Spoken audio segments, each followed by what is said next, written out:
Hi everybody, welcome back to our political statistics class. This is the technical lecture of the 4th week, and today we're going to talk about how to prepare tables and figures with R. So I'm going to introduce you to two new packages. One is called Table1 and the other one is called ggplot2. ggplot is a very famous package, so you're gonna see it everywhere in R. So it's a very good idea to have the first encounter with this amazing package. Actually, this figure is prepared in R in something like that is called like a visual arts based on R. That is very interesting. That some people try to create artistic kind of figures with this software. Okay. Remember where we are. We learned how to import, what is the difference between tidy and untidy data, how to transform variables. That was a very important skill that we learned last class and that we're gonna keep using all the time, and you will see it. And now we're gonna learn how to visualize the data, how to prepare these first inputs for the analysis. Later we're gonna learn, next weeks we're gonna learn how to model more complex relationships between different variables. And finally, we're going to talk a little bit about how to communicate. To some extent, this class of how to visualize is related to how to communicate results. Because as I explained in the conceptual lecture, we are presenting results with tables and figures, right? Okay. So we are here. We're going to prepare tables and figures to analyze in our mini cycle of data carpentry. First, preliminaries as usual. We need to install the package Table1, and you know how to load the packages. And you need to install, and you need to load packages that we already installed, the Tidyverse, the ggplot2, and DSLabs. And finally, this is the first time that I do this. I'm gonna upload a dataset in our canvas. This is based on the CCES, which is a very large survey related with elections, but the emphasis here is in ethnic groups or racial groups in the United States. So it's a very interesting data set, and I encourage you to see it. And what I did here is to prepare a subset of the data set, because you can, like the accumulated version of this data set is like a 3 million observations, and it's very large, very heavy to work with. So what I did was just to work with the 2018. And probably I'm going to use this one or I'm going to ask you to do something with this data set for your assignment of this time. Okay? And finally, load the dataset Gapminder attached to DSLabs. So let's do this in R. Let's go to R. Okay. So the first thing that you need to do always is to set your working directory and later to call the packages that you're interested, and do it twice to see the blue lines here that tell me that everything is fine. And I'm gonna create this object called CCES, and to which I'm gonna assign the dataset called CCES 18, the CCES 2018 dataset. Okay. So let me see. So I had to install the package Table1. I already did it. And load the packages Tidyverse, ggplot, and DSLabs. Tidyverse, DSLabs, and Table1. The ggplot is part of the multiverse of the Tidyverse. So if you charge or if you call the Tidyverse, you already have the ggplot working in your session. Okay. And I uploaded this dataset, the CCES, and I'm gonna call also the data Gapminder.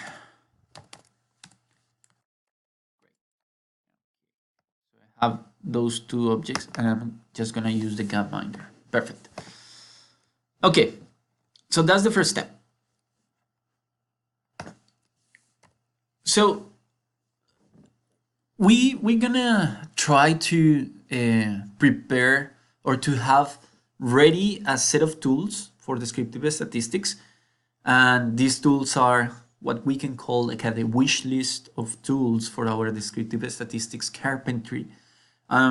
Related with tables, we're gonna have, or we learn a little bit how to use the tidyverse, especially the Deepler, to estimate descriptive statistics.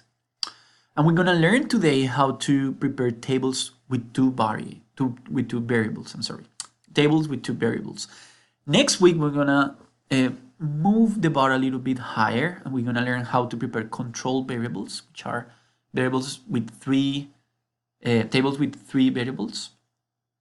This is a little bit more difficult, not very difficult, but a little bit more difficult. And for that reason, I want to keep that part for the next lecture. Okay?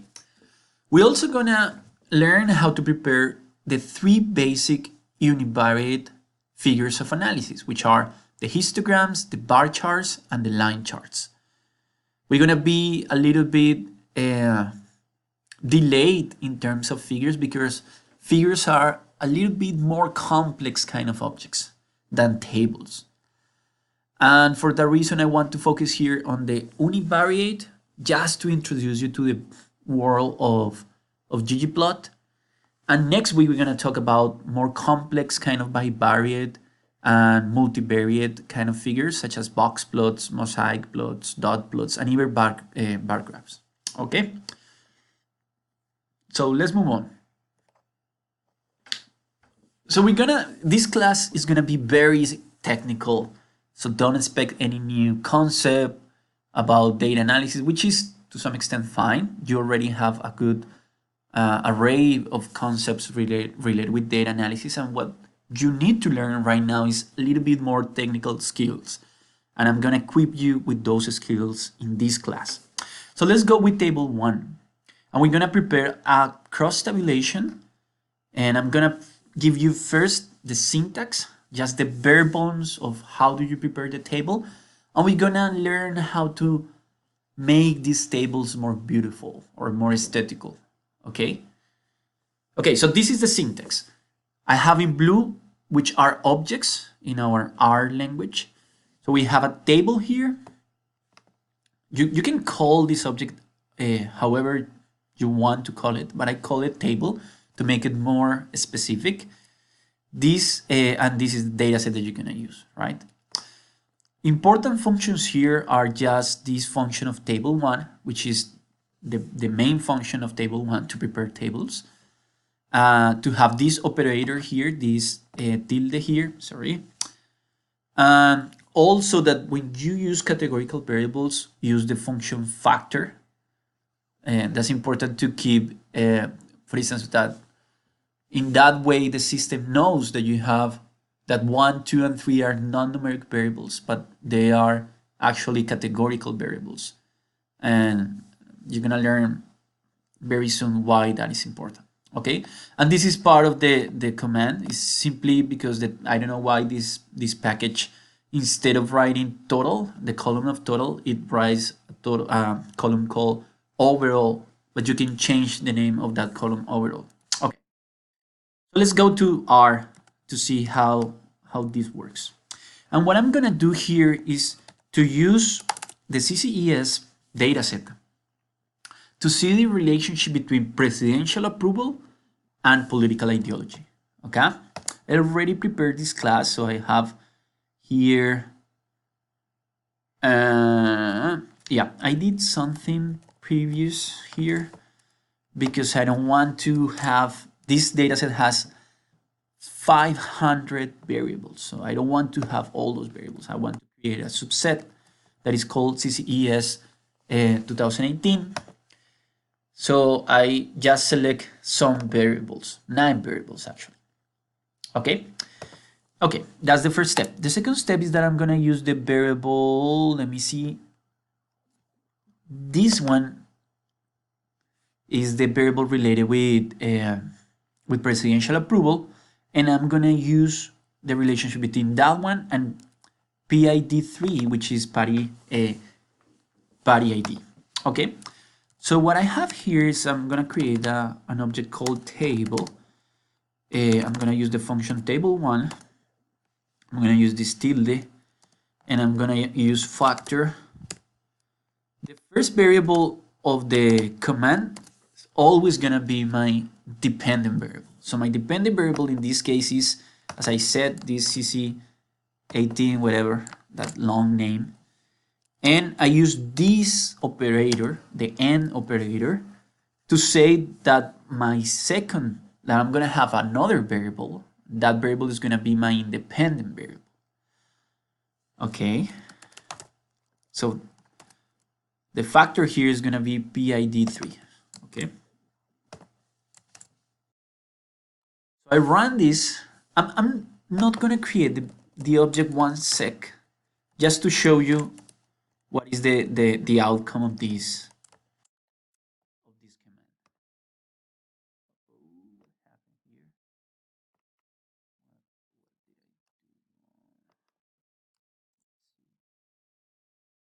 Oh, I'm missing part of the structure. I'm missing the data. I'm missing a lot of things. So I need to write data, and it's the CCES 2018.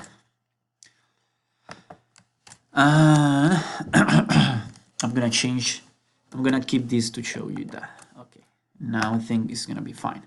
So look at the table. The table is fine. It's a good table.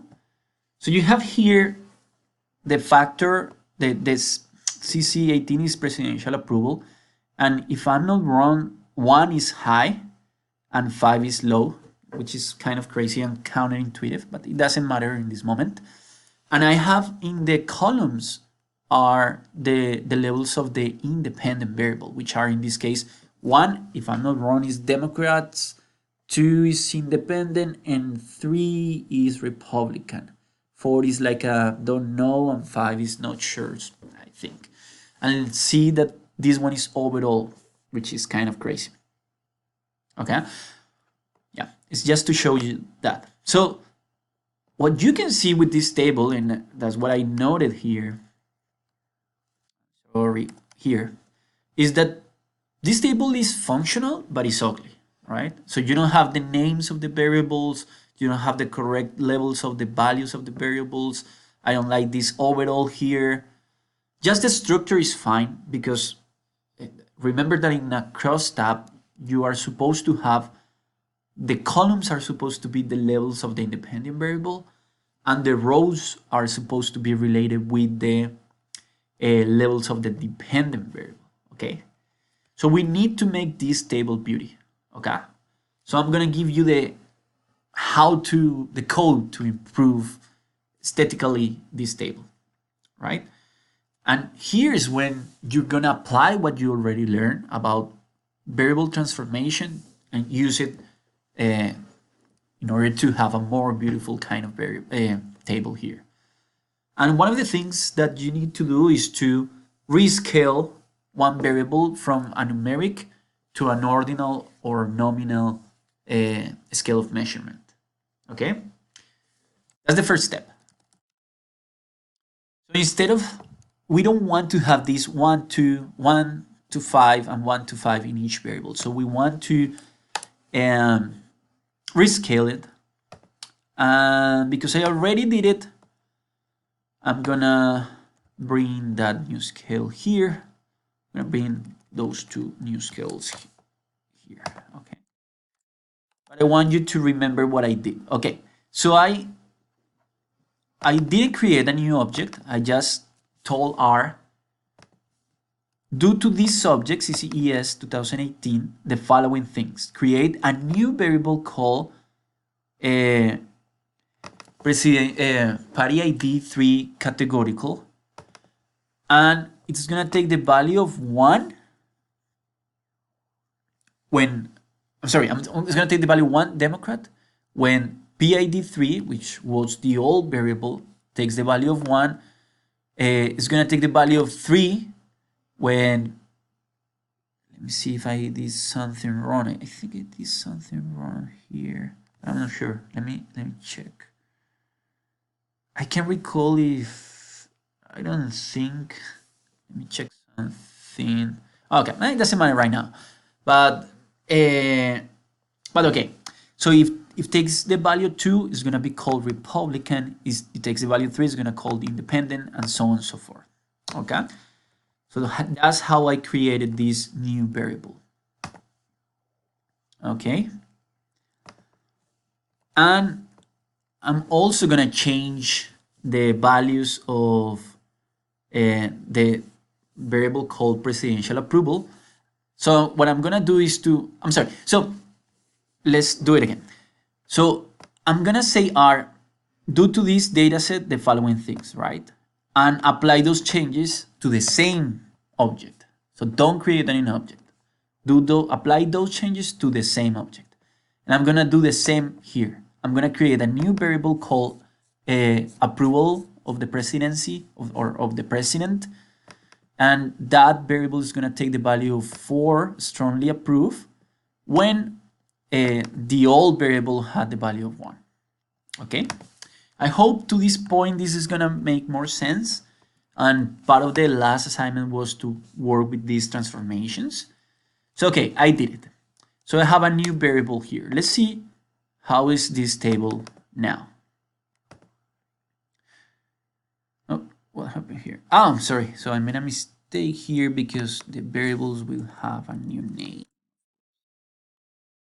Of course. So the names will be approval press for my dependent variable, and it's going to be body ID categorical. So I'm going to run this, and now look at this table. It's so much beautiful, right? So you have here approval president, and you have the values, and with the correct names, you have labeled the names of the values and the variables in a more appropriate way, right? So it looks more beautiful right now. So I have to make still some minor changes. Something that I didn't tell you is that because I rescale these variables in this way, R actually knows, because this is a categorical value, it's not a numeric value. So R knows that you have here a nominal variable, a non-numeric variable, right? So you don't need to write here factor. In this case, you don't need to do it. You don't need to do it here. Okay? And I'm gonna create this overall equals.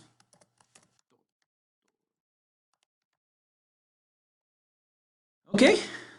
Okay, let's do it. So now you have a more beautiful table with the name total instead of that ugly overall, and you have the correct values of each variable. But there's still a problem. You have here, instead of a presidential approval or like a correct name, you have this ugly name of the variable. So you need to change that. And that's the second step. You need to relabel the variables of interest with this instruction. Okay. So you're gonna use this label. Label. Oh no, label and the name of the dataset, which is CES 2018. You're gonna use this operator, the currency operator, which is very important here. And you're gonna say my variable 1, which is approval presidency. Apply to that variable the label presidential.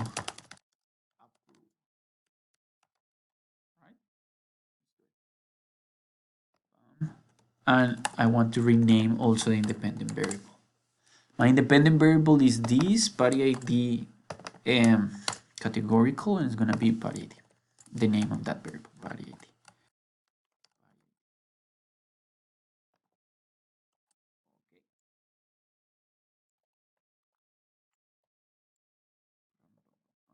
I'm gonna run. Okay, and now I will do it, but with my creating the object table. Okay, So, oh, something happened here. What happened here? One sec, please. I don't know. Let me check here. Okay, now I understand what happened. Because I created the object, the outcome doesn't show up here. But this table is fine. So, for instance, if I do this, now it appears here. That is a kind of tricky part here in R, but it's fine. So you have here presidential approval with the correct name, and you have your levels, the levels of the independent variable, and this looks nice and clear, right? So it's a good table. So that's how you prepare a table in table 1. Okay? This one part. Okay, let's do this. Okay, no. I'm gonna teach you how to export the table. Okay? So you need to follow these steps. You need to go to the tab export that is here, hit export, and later you need to save as image, and later you need to change the name of the file, which in this case is gonna be table1, and you're gonna change the width, because this width is very narrow, so it's not gonna not gonna have the table as you want. So write something like 1100, which is kind of crazy, but just do it and save it. Okay, so now your table is gonna be nice, like this one. It's a beautiful table. You need to learn how to adjust those dimensions of the table in order to have the table as you want to have it, okay? But look at here, the table is fine, the table looks great. And probably, keep in mind, I'm gonna ask you to export a table. So please pay attention to this part of the lecture. Again, you need to go to export, and you need to save as image, and you need to adjust the size of the table, okay? Keep in mind that usually, or not usually, always your tables with table 1 will be exported and will be viewed in this tab called viewer. Okay? Okay. So we did the aesthetical improvement, so everything is nice. So now let's go with the mean comparison table. Let's create a mean comparison table. So the bare bones are the same, and you also need to do the aesthetic improvements. But there are two novelties in the syntax that I want to highlight here. The first thing that I want you to notice is that the dependent variable needs to be numerical, cannot be categorical. And it makes sense, of course, because what you are doing here is to estimate the mean. And remember that you cannot estimate the mean of an ordinal or a numeric variable. Okay, so you need to use an interval or a ratio kind of variables. Okay, but that's not what I really wanted to highlight. What I wanted to highlight is that you need to use this function called transpose to change, because, okay, I'm gonna show you why. And you need to use this render and ask a table 1 to estimate the mean of this variable. Okay, let's go to R, and this will make more sense. Okay. I'm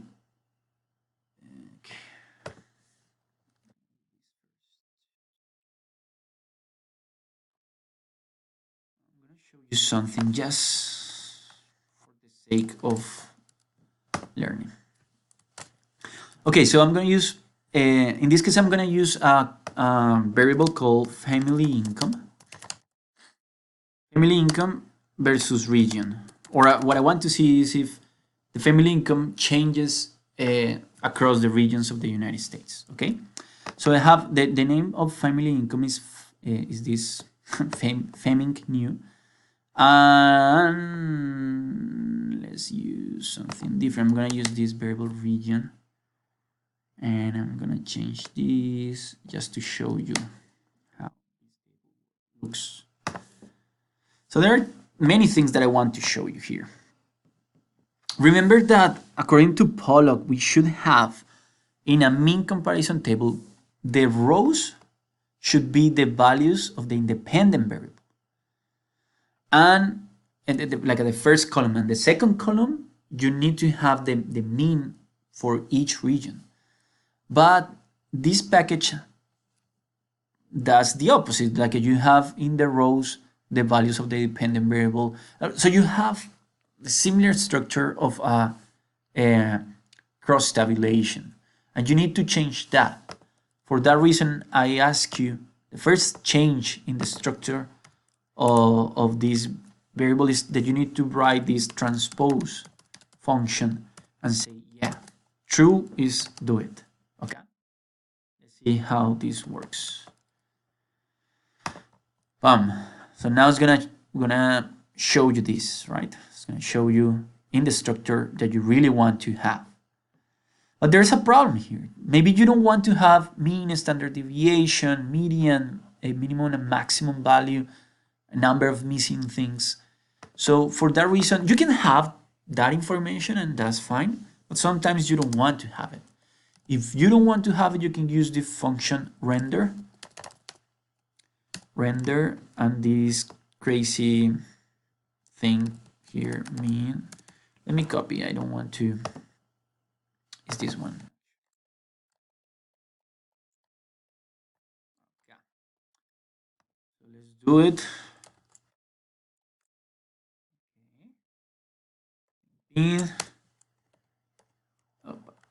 And now you only gonna have the mean, right?